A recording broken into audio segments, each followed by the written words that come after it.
Hey yo, hey yo, hey yo, hey yo, hey yo, hey yo, hey yo.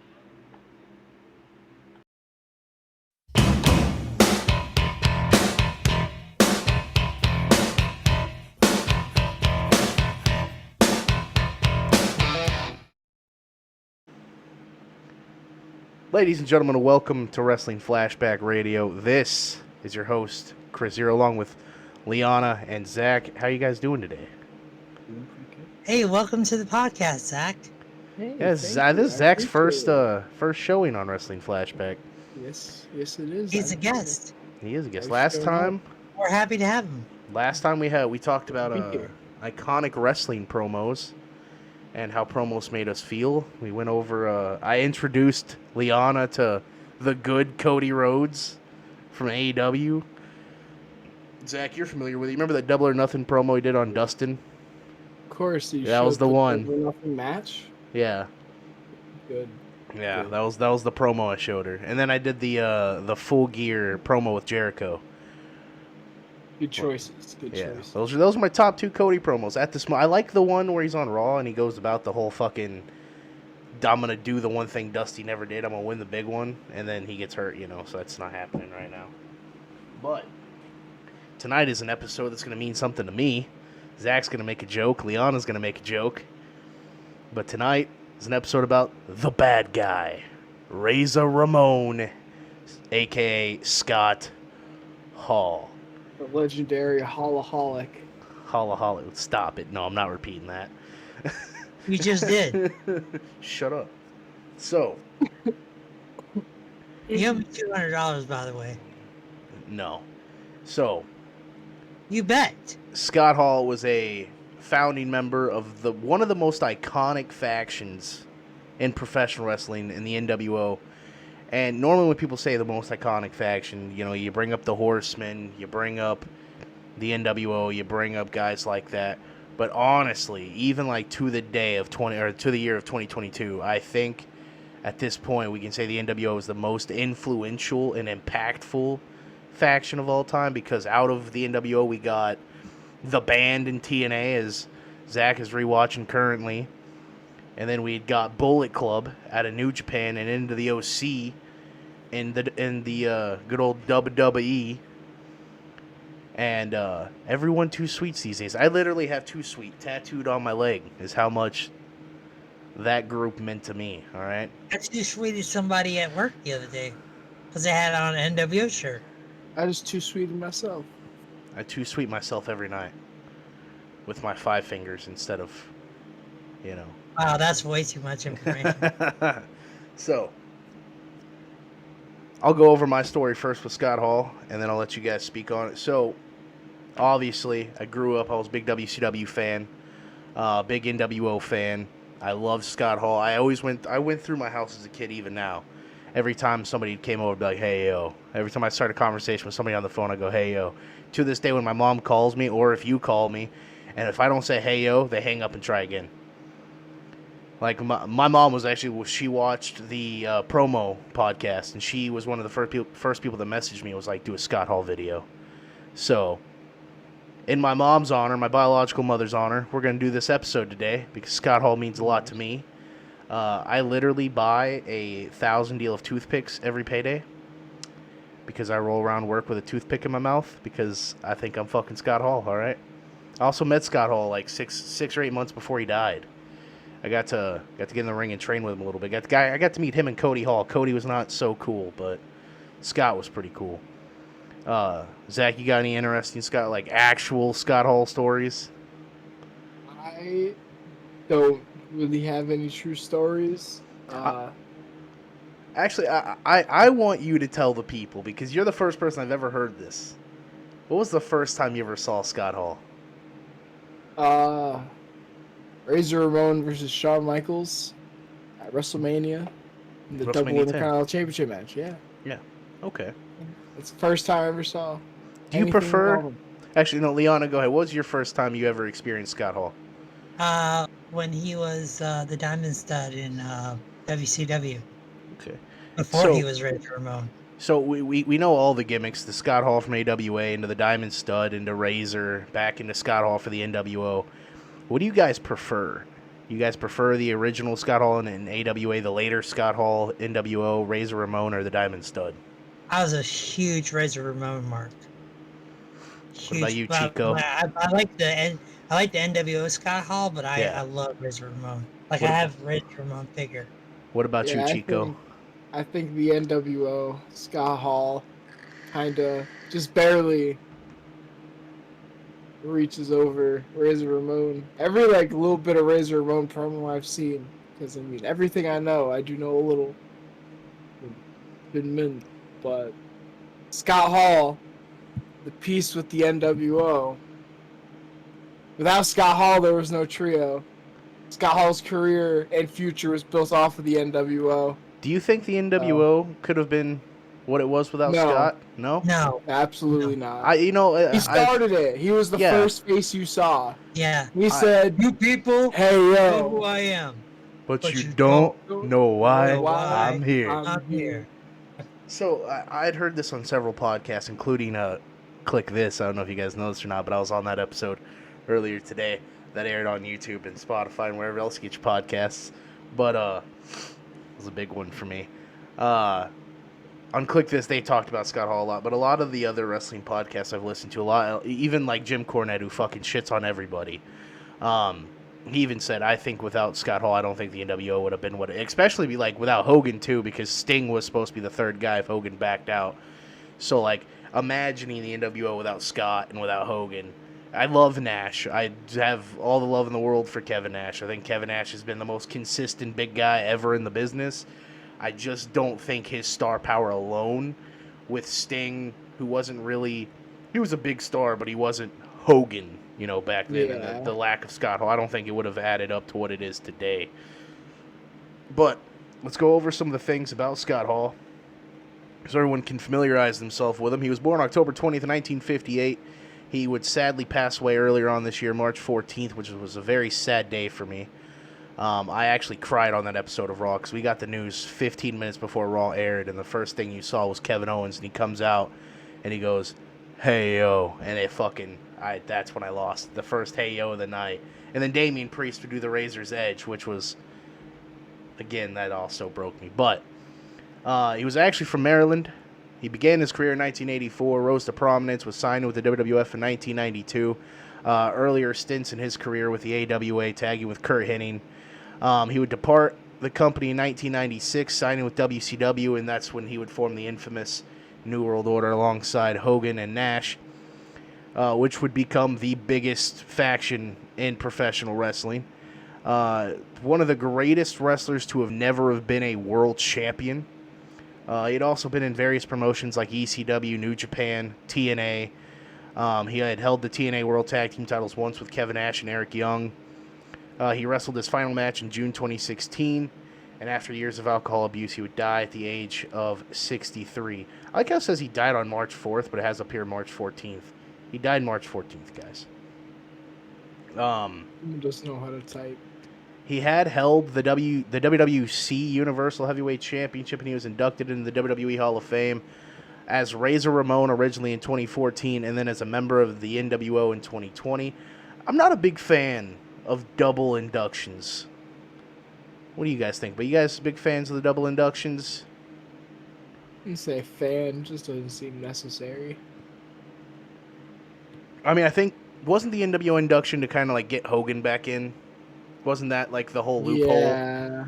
Yeah. Well, like it's just like, you know, when you do the Degeneration X, China.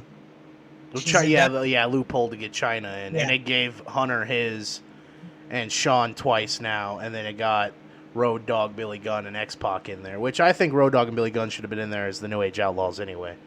By themselves. Yeah, but that's it. It was cool when Ric Flair did it twice. With the Horsemen, yeah. Yeah. And then, that made a lot of sense. And then all of a sense, sudden, like, 8 other people had 2 rings, and it was like, whoa. Well, what happened? A lot of people think it's because they're running out of inductions, which they're not. I could list like 10 people right now I could induct. You're not running out of inductions. Yeah. Yeah. Then, on the What if other Wrestling hand, Flashback started their own induction hall? wild. That's a thought. We'll get into that. I've already done it. Oh, well. All right. So, Scott Hall was actually part of a lot of infamous wrestling factions in the day. He was a part. He was in New Japan Pro Wrestling. He had apparently there was a faction with him and Hiroshi Hase and Kobayashi. He was only there for like a few dates. He wrestled for the Catch Wrestling Association. He was at the Catch Cup in '90, December 22nd, 1990 in Germany. He was defeated by the Soul Taker. I know who that is, and it makes me laugh. Yeah, in the tournament final.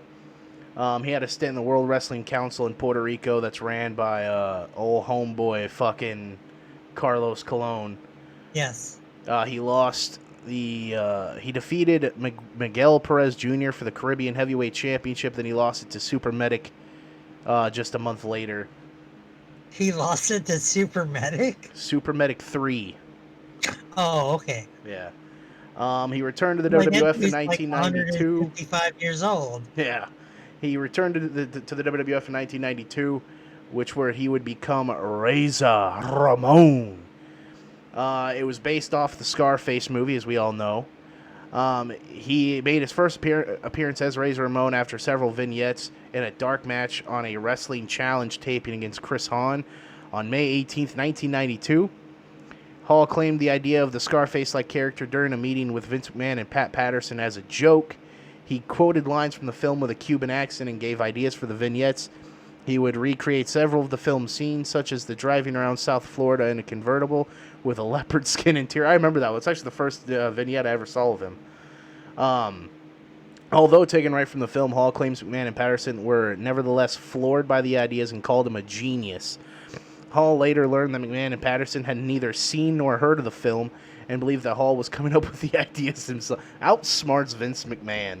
What a guy. And he was one of the first to do it, too. Like, he was one of the first to make Vince look like an idiot. So he does that. They come up with the name Razor. The character should have been given a proper name. Hall later then asked Tito Santana for a Latino-sounding last name that starts with R. Santana suggested a Ramon. Hall brought it back to McMahon, and the name stuck. The Razor Ramon logo and costume were designed by Tom Fleming. Razor Ramon made his in-ring debut August 8th, 1992 on an episode of Superstars, defeating local jobber Paul Van Dale, Carmella's father. And Nice. With his finishing move, the Razor's Edge, which was previously called the Diamond Death Drop in WCW when he was the Diamond Stud. Early on, Ramon wore large gold chain necklaces to the ring. While handing them to the attendant at ringside, he would threaten, "Something happens to this, something happens to you." I love that. I remember he goes on about that in his kayfabe shoot with Sean Oliver. Then he'd flick his toothpick at the hapless attendant. His first major angle began on September 14th in an episode of Primetime Wrestling when he interfered in a WWF Championship match between Savage and Flair, attacking Savage on the floor and enabling Flair to win the title. Savage and Razor would start a feud, which later involved the Ultimate Warrior, after Warrior would save Savage from a post-match beating by Razor. Razor and Flair were scheduled to face the Ultimate Maniacs at Survivor Series, but Warrior was fired from the WWF prior to the event and replaced by Ric Flair's executive consultant, Mr. Perfect. Razor and Flair lost to Savage and Perfect via DQ for constantly double-teaming them. Back when tag team rules fucking mattered. Imagine. What a time to be alive. What a time to be alive. The then WWF champion Bret Hart was scheduled to defend his title against the Ultimate Warrior at Royal Rumble, but Razor replaced Warrior after the latter left the company. During the feud, Razor verbally disrespected Hart and the Hart wrestling family. Razor lost to Hart at the Royal Rumble, submitting to the Sharpshooter. Razor would then make his WrestleMania debut at WrestleMania 9, pinning Bob Backlund with a roll-up. On a May 17th episode of Raw, he suffered an upset loss to the 1-2-3 Kid, which this would become the night where he would become the 1-2-3 Kid, because he was going through weeks of being called the Lightning Kid, the Quick Kid, the Kid, and then he'd beat Razor with a moonsault, and they would call him the 1, 2, 3 Kid. Now, they had a diaper match somewhere in there. Oh yeah, they did. I remember Scott talking about that. Yeah. So this is what happens, because I remember this. Is it was if Kid lost, he had to wear a diaper, and Kid beat him, and he put the diaper on Razor Ramon. So Razor Ramon would go on to become the first man to win the Intercontinental title 3 times. On May 22nd, he relost the title to Jarrett. On June 9th, Razor suffered a rib injury during a ladder match against Jeff Jarrett. Around this time, he formed a team with Savio Vega. Vega replaced Razor to defeat IRS in the free-for-all tournament. Before the King of the Ring pay-per-view, Razor managed Vega throughout the tournament. He lost to Mabel in the final match. Razor and Vega lost to Men on a Mission, Mabel and Mo at the In Your House 2, the Lumberjacks edition. They lost a tag team match to Owen and Yokozuna on the August 7th episode of Raw. Razor would have a Intercontinental Championship ladder match, a rematch from WrestleMania 10 against the new champion Shawn Michaels at SummerSlam, but he would lose. Then he began a feud with Shane Douglas. Razor defeated Douglas at an In Your House 4 to win the Intercontinental title after Michaels forfeited the title to Douglas. And wasn't that that was Michaels' suspension due to the drug policy, wasn't it? Yes. Yeah, and then this was also And Shane Douglas' was called, what was Dean he called? Douglas. Dean Douglas. Dean Douglas, yeah. 'Cause he was grading wrestlers and shit. Yes. This was also Shane Douglas' test. Because I remember after this after this feud, Razor goes to Vince and goes, no. Just fucking no. And he goes more in depth in the story, but basically what it was Shane Douglas was not happy that 60 days into a 90-day tour, he'd be miserable as hell, and the cliques in the back of the bus just cutting up, having a good time, because they're pilled out of their fucking minds and having a good old time. The clique would be formed along, and that would be consisting of Diesel, Hunter Hearst Helmsley, Shawn Michaels, the 1, 2, 3 Kid, and Razor Ramon. Hall was involved in an incident dubbed the infamous curtain call of the Madison Square Garden show that would show all of the members hugging and breaking kayfabe by celebrating and embracing each other in the ring, as it would be Razor and Diesel's last night in the WWF. They would leave the WWF due to a contract dispute involving money and other antics. It says here that according to Hall, he went to WCW not for the money, but because they offered him days off. He would return to WCW in 1996. His first appearance on WCW television was an unannounced promo on May 27th, 1996, where he appeared from the crowd in street clothes and claimed to be an outsider. On June 10th, he was joined by Kevin Nash, and they stated that they were undertaking a hostile takeover of WCW, then slammed interviewer Eric Bischoff through the commentators table. That was amazing. I still remember it. I still have it on VHS. They literally punch him in the gut, and they don't put him through the table. They put him through like a platform. No. That's at the Great American Bash. Oh. Yeah, they jackknife him through the platform on the stage, but they actually put him through the announce table. Okay. Yeah. So they fuck with Bischoff a few times. And this angle paralleled the real life competition between WCW and the WWF at Bash at the Beach. Nash and Hall, now known as the Outsiders, challenged Sting, Luger, and Savage to a 6-man tag match, stating they had a tag partner. The mystery partner would turn out to be Hulk Hogan, as they would form the New World Order. The stable would run roughshod over WCW, recruiting such stars as Syxx, who was formerly known as the 1, 2, 3 Kid, and the Giant. The Outsiders closed out 96 with a victory over Sting and Luger at Hog Wild and a War Games match win at Fall Brawl. They would defeat Harlem Heat at Halloween Havoc for the first WCW Tag Team titles. They successfully defended the title against the Nasty Boys, the Faces of Fear, in a 3-way at World War III. Again defeated the Faces of Fear at Starrcade. They would lose the titles to the Steiner Brothers at Sold Out. But 2 days later, Eric Bischoff returned the title due to the fact that the referee was not the official referee of the match. The Outsiders would go on to hold the title from February 24th, 97 to October 13th, 97, often facing the Steiner brothers, Luger and the Giant, and combinations of the Four Horsemen. Hall and Nash would then later team with Chono to defeat the Steiner brothers and the Great Muta at New Japan Pro Wrestling Strong Style Evolution in the Osaka Dome, which was badass because, this is when Chono does the whole New World Order de Japón thing. He forms the NWO New Japan thing. Eric Bischoff would then later become a member of the NWO. He would use his power to return the titles to the Outsiders on a technicality whenever they lost it. The Outsiders would often use the Freebird rule that was created by the Fabulous Freebirds to defend their title with Nash. Best rule ever. That was the best rule ever. Best rule ever. With Nash and Six out with injuries, Hall mostly wrestled single matches in the last quarter of 97. Hall would win World War III in November of 97, earn a shot at the World Heavyweight title. January 12th, 98, the Outsiders defeated the Steiner brothers to win the tag team titles for a fourth time. Hall would wrestle Larry Sabisco at Sold Out and would lose by DQ. The Outsiders lost the titles back to the Steiner brothers on a February 9th episode of Nitro, and at Super Brawl 8, the Outsiders won the tag team titles for a fifth time by defeating the Steiner brothers, where that would be where Scott would turn on Rick, and Scott would join the NWO and would later become Big Papa Pump.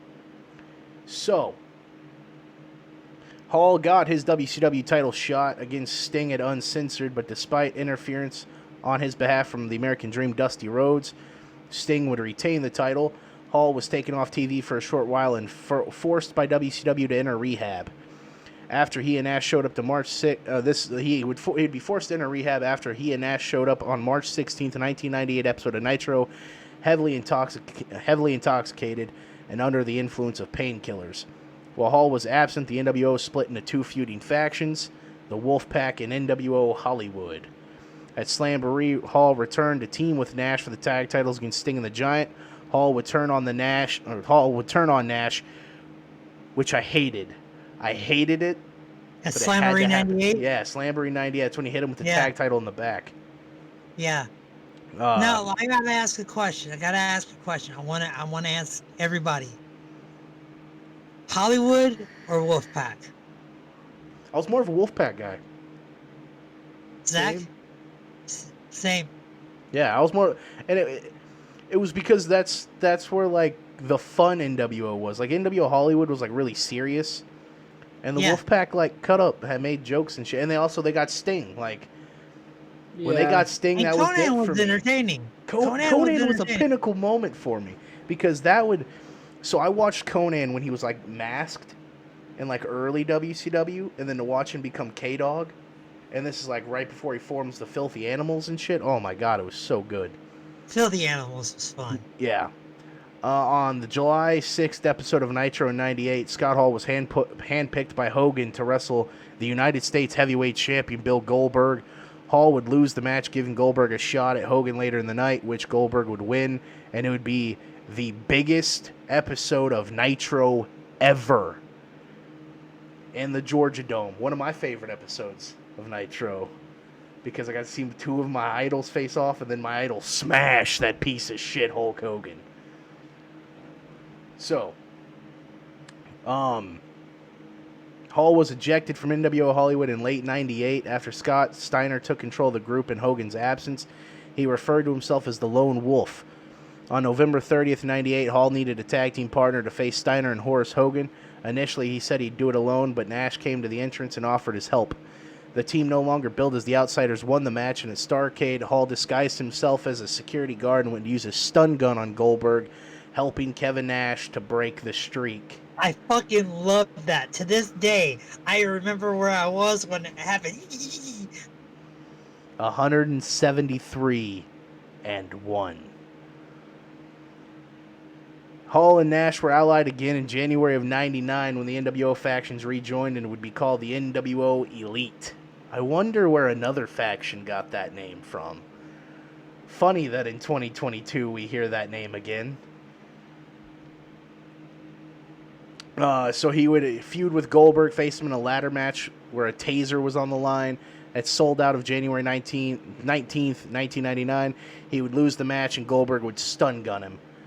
At Super Brawl 9, Hall defeated Roddy Piper for the U.S. title. He would suffer a foot injury, which would force him to forfeit the title, and he was not seen again until October of 99 when him and Kevin Nash began sitting at ringside during WCW television, proclaiming that the band was getting back together. I hate that fucking term because they use it again in TNA. You use it all the time. I it know. never stops. On a November 8th episode. You know what that's a reference to? What? When Jim Morrison tried to reform the Doors. Yeah. The band is getting back together. Hall and Nash teamed up to defeat Bret Hart and Goldberg on a December 13th episode of Nitro, winning the WCW World Tag Team titles for a record 6th time. Soon afterwards, Hall was injured again and the tag titles were vacated. After the NWO returned in December of 99, Hall joined Kevin Nash, Bret Hart, Jeff Jarrett, and Scott Steiner as what was coined NWO 2000. I fucking hated this because, like, I just if Bret wouldn't have been in it, I would have loved it. It would have been great. But because Bret, Bret didn't belong in the NWO. I agree. You know how much I love Bret. This would also pole vault Jeff Jarrett. Yeah. Because I think outside of, like, because Steiner was already a household name, like, due to all of his shit he's already accomplished. Like, Jeff Jarrett was the only one that benefited from NWO 2000. Yeah. Because this would lead Jeff Jarrett into the world title reigns he would have, and then the creation of TNA, and then all of that, the reign of terror. Nuts. Yeah. Hall would feud with the WCW World Champion Sid Vicious and NWO teammate Jeff Jarrett over the world title. Sid pinned Hall in a match involving Jarrett at Super Brawl of February 2000. This would be Hall's last appearance in WCW. After departing with WCW in early 2000, he was inactive for several months, but on November 10th, 2000, he made a surprise appearance at ECW, where he would have the greatest entrance song ever. I loved his entrance song in ECW. He would team with Jerry Lynn to defeat Justin Credible and Rhino. The following day, Hall defeated Justin Credible, and then he would lose to Sal E. In March 2001, Hall would return to New Japan Pro Wrestling, where he joined the Team 2000 stable. He primarily teamed with Tenzin, Kojima, and Scott Norton, other stablemates in a series of tag matches and six-man tag matches. He wrestled for New Japan until September of 2001, his final bout being a match against the Triple Crown Heavyweight Champion, Kaiji Muto, a.k.a. the Great Muta.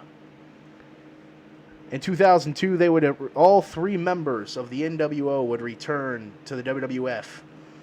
As Vince McMahon stated, the company had a cancer and that he would inject a lethal dose of poison called the New World Order. Now, I want to tell you, I remember this whole feud between Vince McMahon and Ric Flair. Yeah. And Vince sitting there in the mirror and going, I'm going to inject a lethal dose of poison. And then he turns around. And it's the NWO on the back of the chair. And it was a poorly drawn NWO. Yeah. It looks awful. Yeah. It did. Terrible. I'm very happy for this, for that, just because, and it goes into this, that it would go to Hogan and Rock. It would give Rock one of the biggest moments of his career, but also that night Scott Hall would face Stone Cold Steve Austin, and it would be his first loss in WrestleMania history. Now, I want to say... And his last. I've never, ever seen anybody sell the stunner like Scott Hall did. Yeah. Austin Theory. Huh? Austin Theory.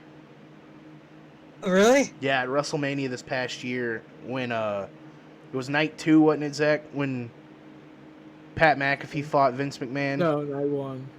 It wasn't night 1? All night 1. All right, so night 1, Austin does his thing with Kevin Owens, but Pat McAfee goes to fight Austin Theory, wins, and then Vince McMahon has an impromptu match with him. Well, then Stone Cold comes out and he stuns everybody. Like Pat McAfee, Vince, and Austin Theory. And Austin Theory does this, pop up and then acts like he's falling from, the Empire State Building and then just, hits the fucking mat. And it's the greatest thing I've ever seen. And I love Austin Theory, so, that made me happy. Well, I Oh, That gotta was watch definitely that. night 2. I stand corrected. Yeah, I thought it was night 2.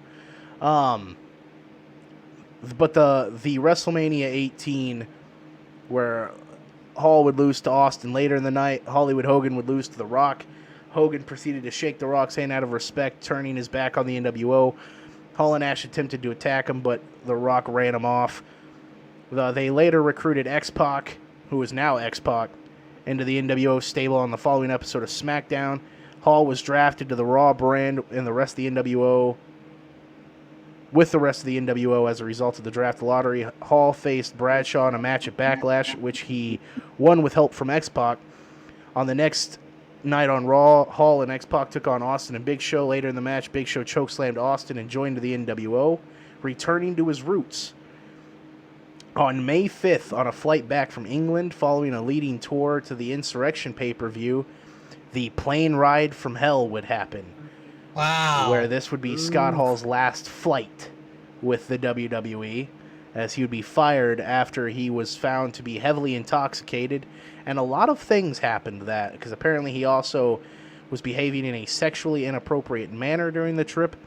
He was accused of licking a flight attendant's face, making sexual remarks to 2 women. It was the case was ultimately settled out of court,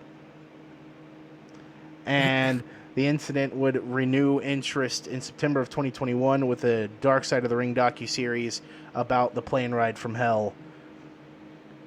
Hall was released from the promotion the following day due to ongoing issues stemming from his substance abuse. He would be Also, seen... to let you know that the other members that included the new NWO were Booker T and the Heartbreak Kid, Shawn Michaels. That was such a bad thing. Do you remember the night that they kicked Big Show out? Is that the night Nash tore his quad? Yes. Or that was against the Dudleys. No. Nash tore his quad that same night, but they have Shawn Michaels go to super kick, because that was the thing. You got super kicked out of the NWO. Nash, or not Nash, Big Show, 7 feet tall. That was Shawn a Michaels, super kick. 5 foot nothing. Big Show had to lean down. Yeah, he did. leans down to catch that super kick, and I'm like, it ruined the whole moment for me. And then it was against the Dudley boys that Nash tore his quad. Yeah, he tears his quad in a tag match, yeah. Yeah. Later in 2002, Hall would work for TNA as they were part of the NWA TNA pay-per-view. He would lose to Jeff Jarrett in a stretcher match.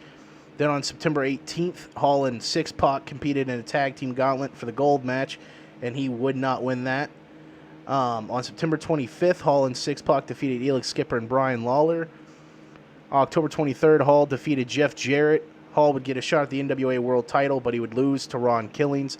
Hall would then leave after the match with Killings. In 2004, he would return to TNA with Kevin Nash for their first pay-per-view Victory Road. He joined Nash and Jarrett in a stable called the Kings of Wrestling, which would actually, that's funny because I know, I see it. That would be right along at the same time that Cesaro and Chris Hero are doing the stable in Ring of Honor. On November 26th episode of Impact, Hall defeated AJ Styles at Turning Point. The Kings of Wrestling lost to Randy Savage, Jeff Hardy, and AJ Styles. Hall interrupted in the pit with Piper, confronted Hector Garza, which would lead to a match a week later on December 31st episode of Impact where Hall would beat him. It would also be the last appearance of Randy Savage in Impact. Ever in pro wrestling, period. Yeah. Yeah, period. Because he died shortly. Yeah. Hall would lose to Hardy at Final Resolution. After this, he took some time off. In 2007, Kevin Nash predicted Scott Hall would be Sting's mystery partner, Genesis. Hall would make his return a week later, rebuffing the romantic advances of Kurt Angle's wife, Karen, and then battling Kurt in his locker room. He then stated that he was in TNA solely to confront Nash. Hall asked Nash why he was not there to help him in his troubled past. Nash responded that it was a result of his nonstop partying and risk of losing his family. Hall then claimed that all was forgiven and two embraced in the ring. He also revealed that he was not Sting's mystery partner. The Outsiders would be reunited with Samoa Joe, beginning a feud with the Angle Alliance. Hall and Nash came out onto the stage, clapped for Samoa Joe after his match on the November 29th episode of Impact. They were scheduled to compete together at Turning Point, but Hall no-showed. And Hall and ICP were shown in attendance. This was later to be revealed to have been scripted to occur, as TNA had asked ICP to attend the event, but was unaware of Hall being their guest. So, he was there, but he wasn't there. He showed up early in the night, but when the match came around, he's like, nah, I'm out. It's so shot. He would he would go to the WWC in 2007 as Razor Ramon, but wearing Wolfpack-themed attire. He would have a few matches, including a match against Carlito, which he would lose. And then he would win the Universal Heavyweight title the night after, beating Carlito and Apollo in a three-way dance. I love Apollo. He would defend the title against Eddie Colon. Apollo. I hear you. I love Apollo. He would also beat Orlando Colon.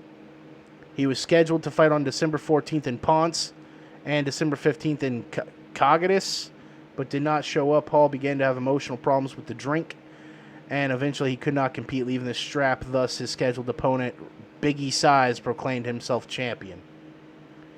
He would have a stint in 2007 from 2009 in Juggalo Championship Wrestling. They would form the JWO, the Juggalo World Order. It would be Scott Hall, Corporal Robinson, and Violent J. Shaggy Two Dope was introduced as a member of the group after the main event. Referee Nosawa revealed that he was a member of the JWO. Kevin Nash and Scott Hall would team up at Bloody Mania 2, where Kevin Nash would join the JWO. And then they would... Nosawa being part of it doesn't surprise me. Yeah. And then Too Tough Tony would join the JWO. Then the JWO invaded TNA's Turning Point by purchasing front row tickets. They promote their faction by flashing their JWO jerseys. Before being removed from the building, the group exercised interest in invading the 2009 Royal Rumble, but were unable due to filming commitments for Big Money Wrestlers in Los Angeles. They'd also showed interest in invading Ring of Honor and UFC. Scott Hall would not be seen again until his return to 2010, which is where Zach is currently at and rewatching TNA history. Which means I don't want spoilers. Yeah, I'm not gonna go through this part. Nosawa and the ICP were like this. Nosawa was also really crazy. Well, Scott, you know what? I have a phone call, so this is a perfect chance for you to go through this. All right, buddy. We'll see you later, Zach. Thank you for being here. Absolutely. I'm glad I could be here. Peace, love, and Scott Hall. Yes, sir.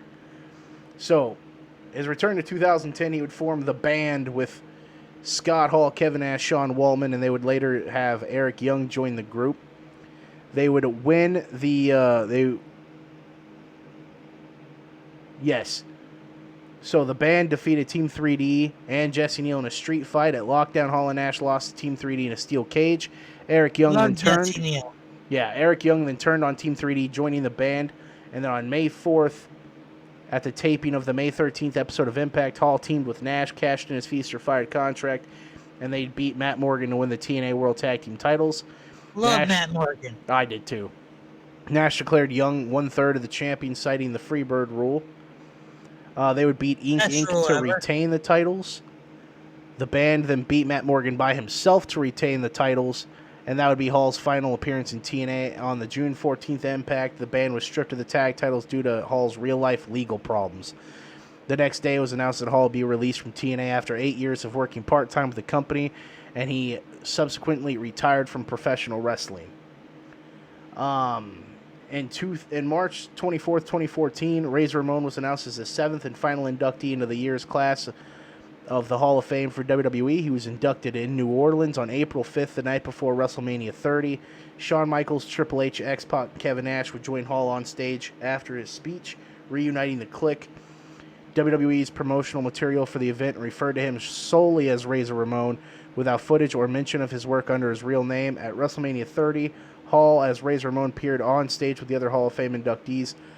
Hall appeared on the August 11, 2014 episode of Raw for the first time since 2002 to reunite the NWO with Nash and Hogan to celebrate Hogan's birthday. In 2015, on an episode of Raw, Hall appeared with X-Pac and Nash to reunite the NWO along with APA and the New Age Outlaws to beat down the Ascension for insulting legends. Global Force Wrestling would announce May 13th, 2015 that Scott Hall was a part of their roster, but just 7 days later, he was released. He would show up at WrestleMania 31 along with Hall and Nash to reunite the NWO as they helped their old feud Sting in a match against Triple H, who had D-Generation X helping on his behalf. On January 30th, 2016, Scott Hall took part in the World Association of Wrestling television tapings at Epic Studios in Norwich, England. It was aired on Mustard TV on September 10th. And in March of 2016, Razor Ramon was backstage WrestleMania 32, celebrating with the new Intercontinental Champion Zack Ryder. The Miz would beat Ryder the following night on Raw. Hall wrestled his last match ever, defeating Chuck Taylor for the DDT Ironman Heavy Metalweight Championship at First Wrestling in Des Moines, Iowa. He would lose the title the same day by forfeit after getting tricked into saying, "I give up," on a sheet of paper. I remember that segment on YouTube. That was actually pretty funny. He would show up in 2018 as Razor Ramon with a segment with DX in the Balor Club and the Revival, doing the Too Sweet thing with all of them. And that would be the last time that we would see him.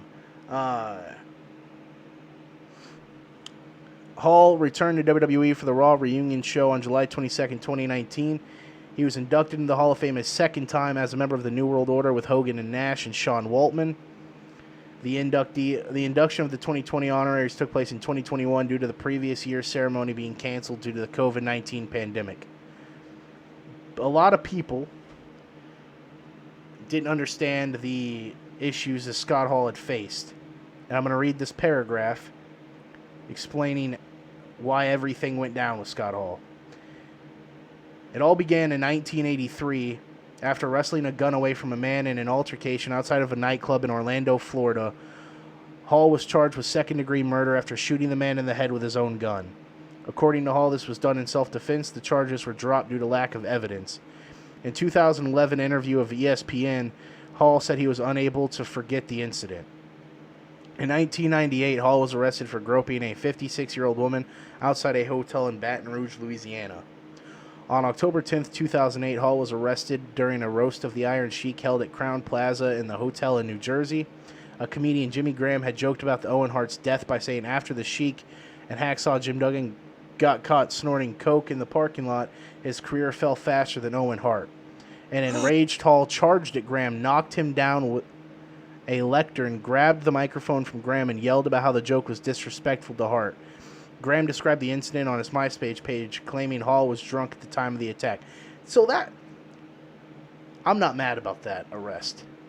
I'd have beat the shit out of that guy.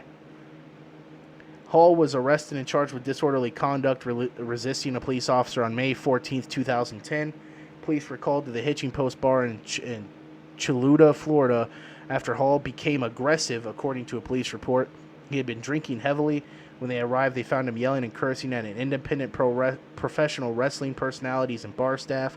Hall was told he was not allowed to return to the establishment. In his police statement, Hall described himself as an unemployed professional wrestler despite having a job with TNA Wrestling, who would release him a month later.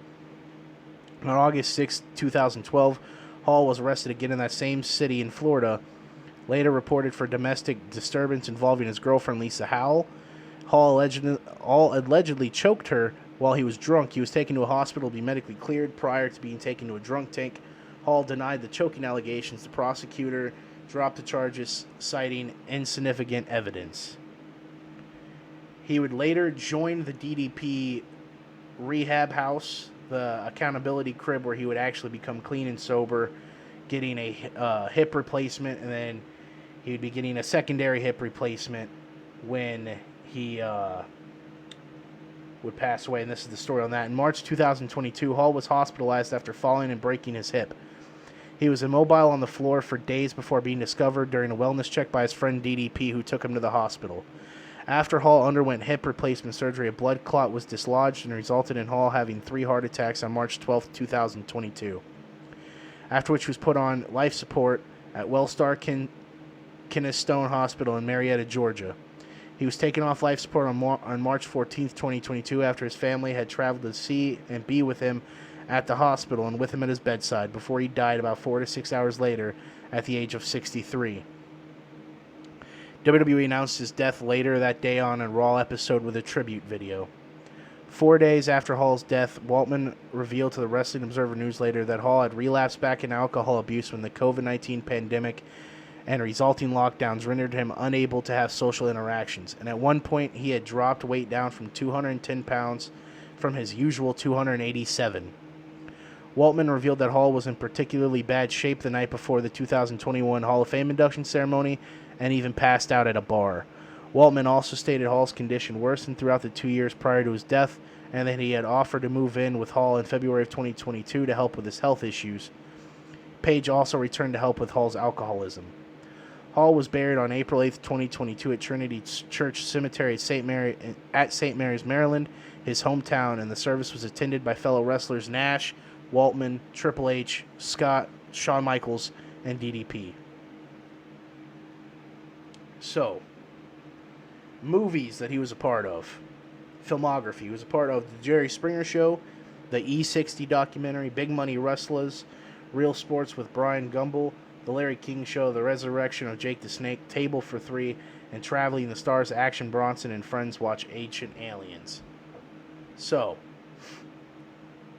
he had a very storied career and a very sad ending to that career. But, he was an idol of mine. I was very upset when he passed away. To this day, I still, every time I talk to somebody, whether it be you or anybody in our clique, anybody in my family, I always too sweet them and I always go, hey, yo.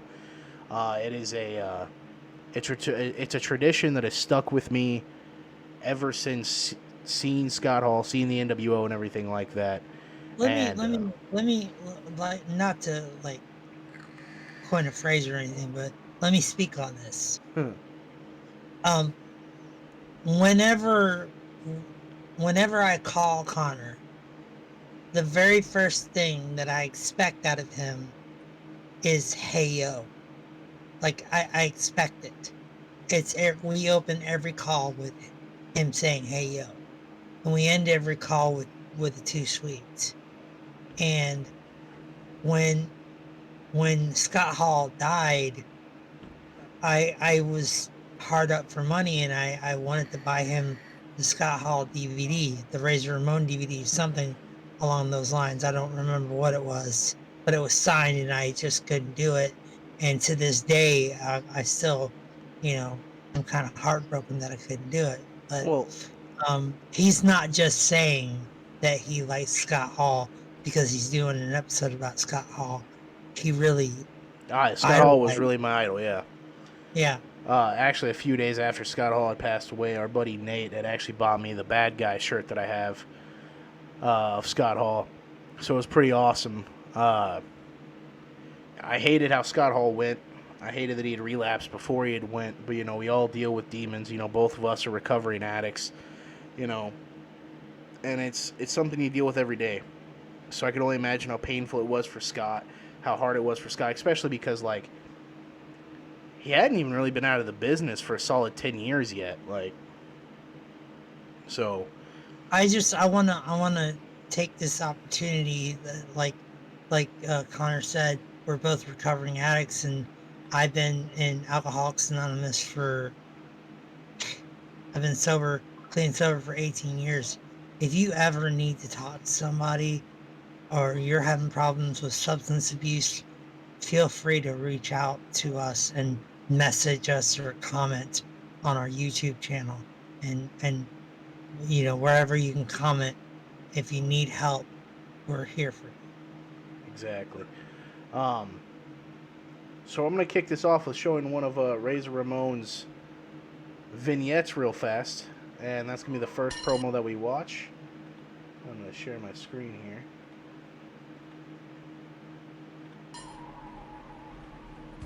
Nothing too good for Razor Ramon. Good food, good drink, good chicas. I'm not seeing anything yet. What is this, man? You're not seeing it?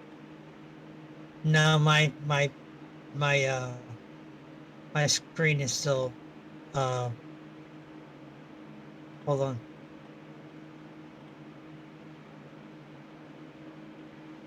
My stream is still loading. Oh. Well, that's fantastic.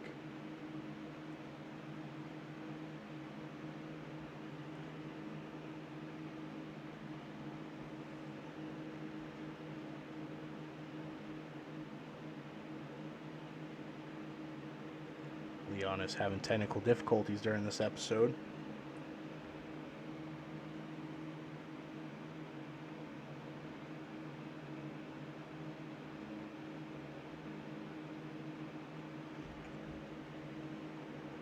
Leon is back. Yes. Hey, yo. Hey yo. All right. Let me know if you can get into the stream here.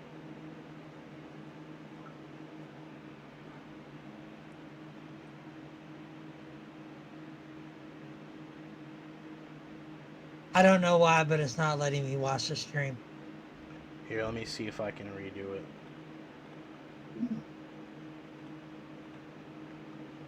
Try now.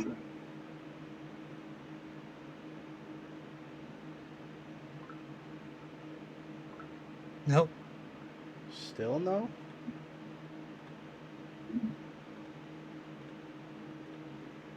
What about now?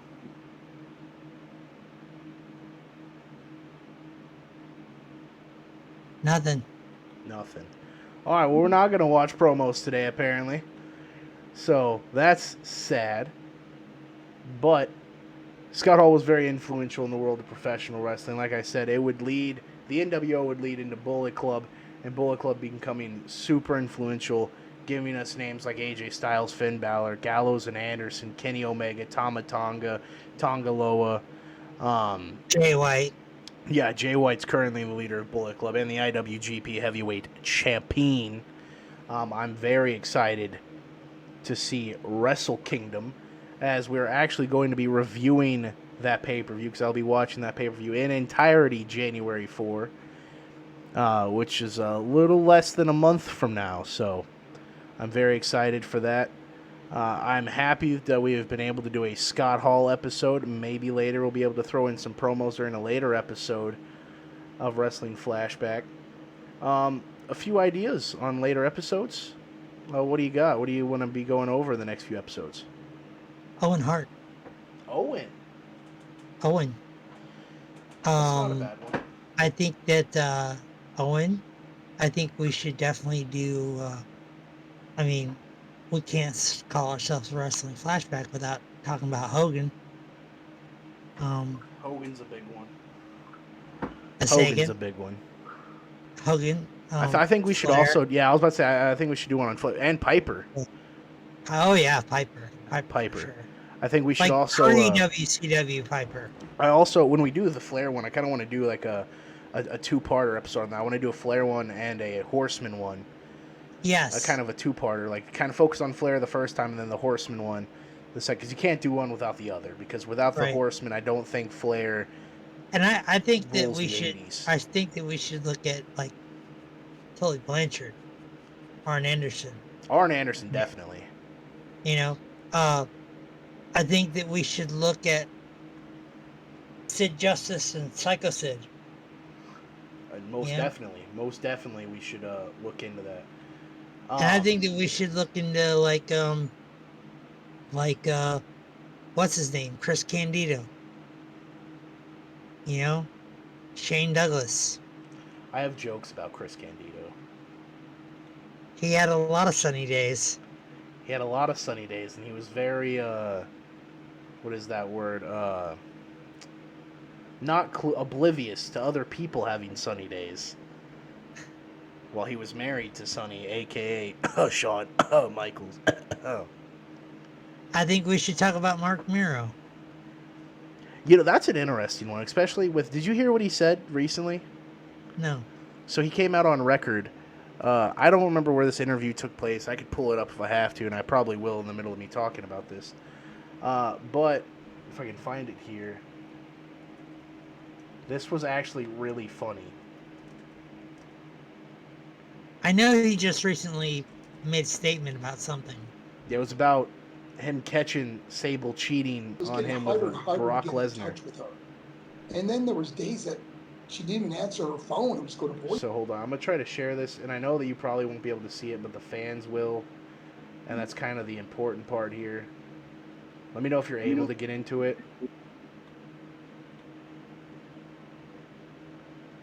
No, It was getting unfortunately, I'm harder and not. harder I'll to tell get you in what he touch says here in with a her. second. Hold on.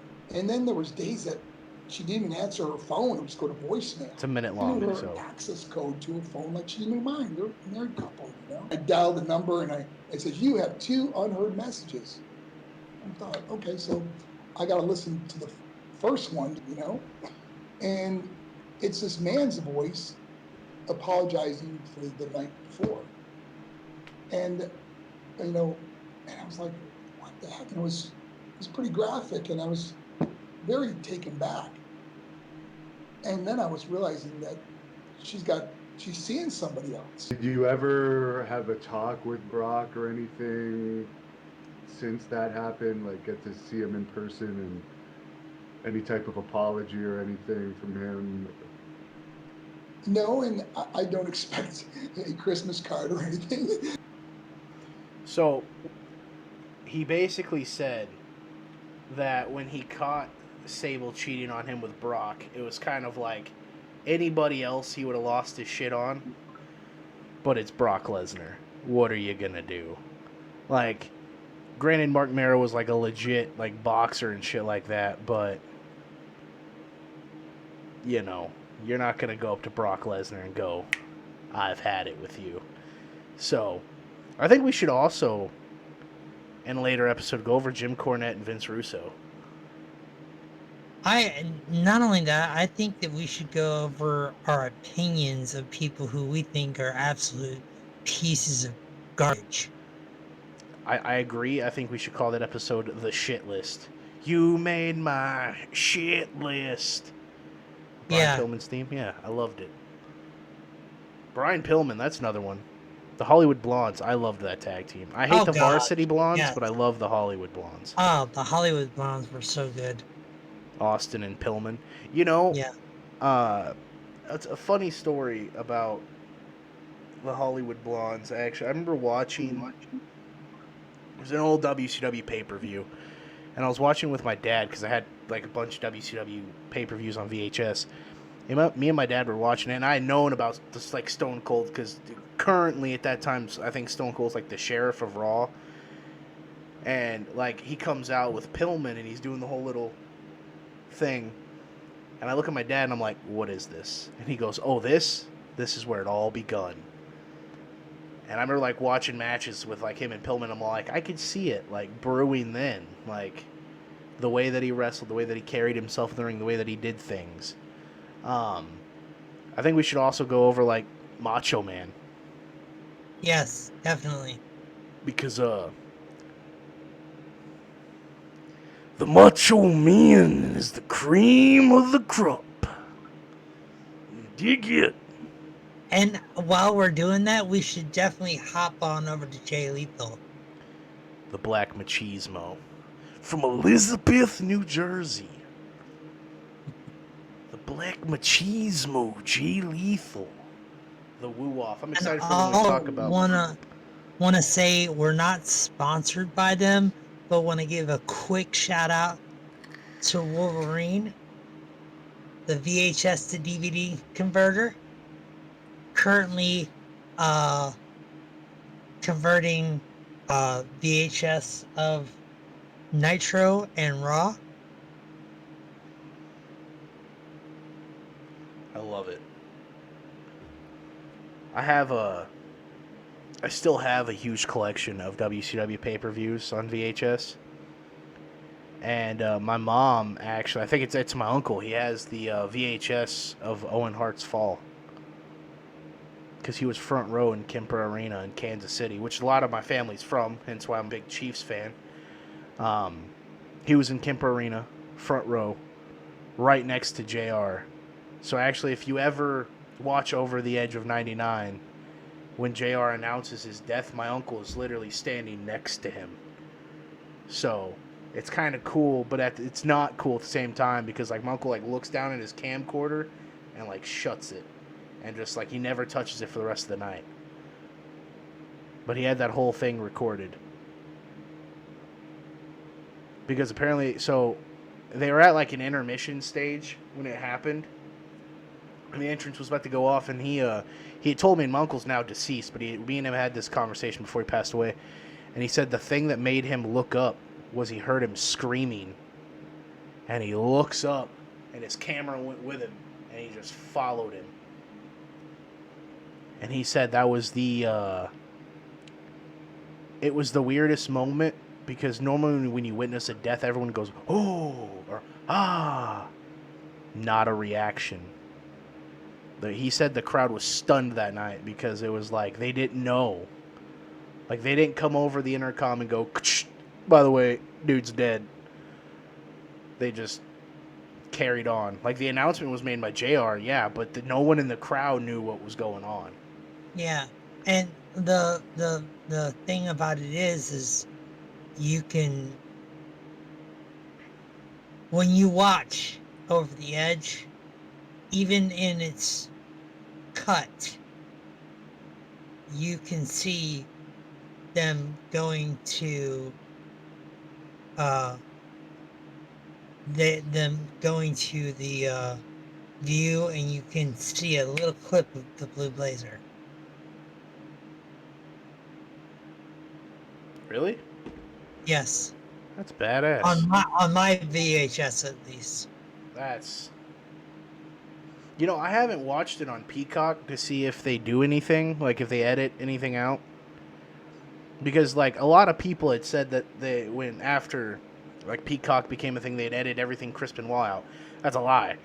I've watched a lot of wrestling, like, on Peacock, and Chris Benoit's still on there.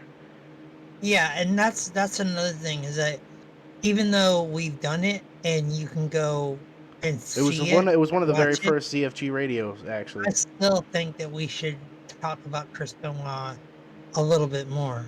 I think that's very likely to happen. It'll probably be after Christmas, but because we're gonna take a little bit of a scheduling announcement here. We're gonna take just a little bit of a week, over a week off. We got the holidays rolling around. We're gonna spend some time with our families and stuff like that. I've been really trying to push episodes out weekly, at least. Our podcast, the ZFG Radio podcast, the Liberate the People podcast. I've been trying to push that out at least weekly. But it's Christmas time, guys, and I'm going to be very honest. As of right now, I don't make any money doing this.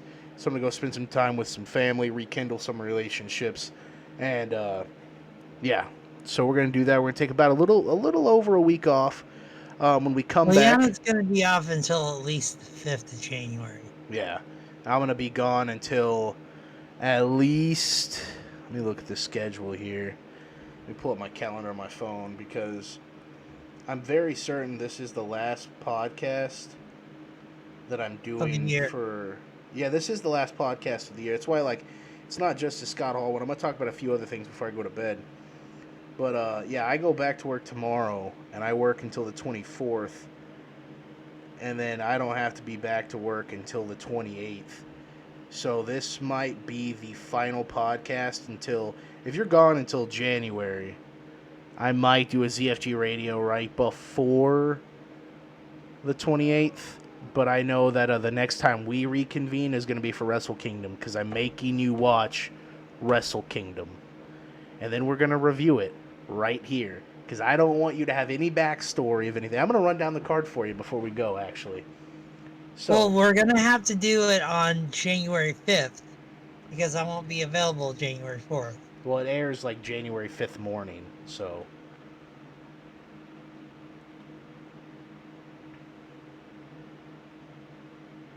And while you're looking at that and pulling that card up, I just want to repeat, if you're having substance abuse problems and you just can't find a way out, please feel free to contact us. I am a member of Alcoholics Anonymous. I know that he's in recovery as well, and we're here to support you and help you if you need any help. Exactly. All right, ladies and gentlemen, let's run down this Wrestle Kingdom 17 card. It'll air January 4th, live from Tokyo, Japan. The first match is an exhibition match between Ryohei Oiya versus Bolton Ulag. Then they're going to have the New Japan Rambo. These are like pre-show matches, so I probably will not watch that match, but I'm going to watch the New Japan Rambo, which is like the Rumble, to determine the number one contender for the provisional KOPW 2023 trophy. And then they're going to open it up with an Antonio Inoki Memorial six-man tag team match. Yuji Nagata, Satoshi Kojima, and Toge Makabe will take on Tetsuji Fujinami, Minoru Suzuki, and Tiger Mask. And then for the IWGP Junior Heavyweight Tag Team Championship, it is going to be Catch-22, TJ Perkins and Francisco Akira representing the United Empire with Gideon Gray against Leo Rush, and Yo. Then for the IWGP Women's Championship, Kairi Sane will defend versus Tam Nakano. Then for the IWGP Heavyweight Tag Team titles, FTR defends versus Bishamon, Hiroki Goto, and Yoshihashi. Then in the tournament final for the inaugural New Japan NJPW World Television Championship, Zack Sabre Jr. takes on Young Lion Ren Narita. Then representing WWE, Carl Anderson defends the IWGP Never Openweight Championship versus Tama Tonga. Then, in Keiji Muto's last New Japan Pro Wrestling match, it will be Keiji Muto, Hiroshi Tanahashi, and Shota Umino versus Los Ingobernables de Japón, Tetsuya Naito, Sanada, and Bushi. Then, in a four-way for the IWGP Junior Heavyweight Championship, it will be Taichi Ishimori versus El Desperado, Hiromu Takahashi, and Master Wato.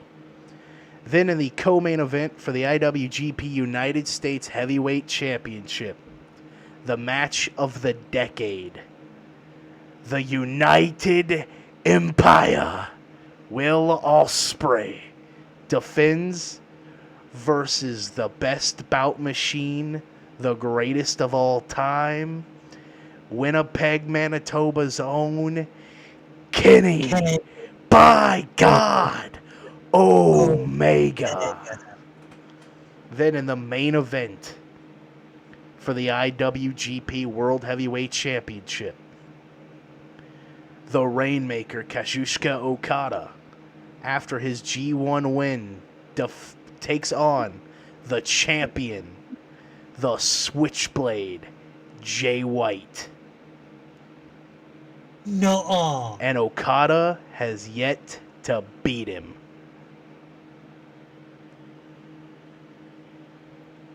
This is a big one. I'm looking forward to three of those. I want to see FTR take on Bishamon, but that's going to be a big one. Also, later this year, or actually not later this year, next year technically, later in January, we will have my favorite pay-per-view, the Royal Rumble.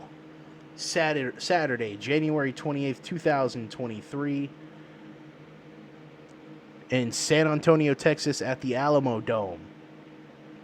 Only 2 matches announced so far is the men and women's Royal Rumble matches.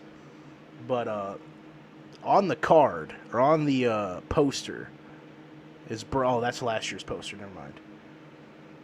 But the Royal Rumble will be later that year. Kofi Kingston is the only guy that is declared for the Rumble. So,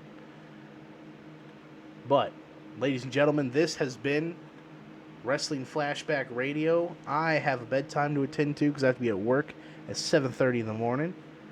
I love you guys. I love you, Liana. Thank you for coming here as always. Thanks, Zach, for your partly part of the episode. Thanks so much, and goodbye and good night to sweet.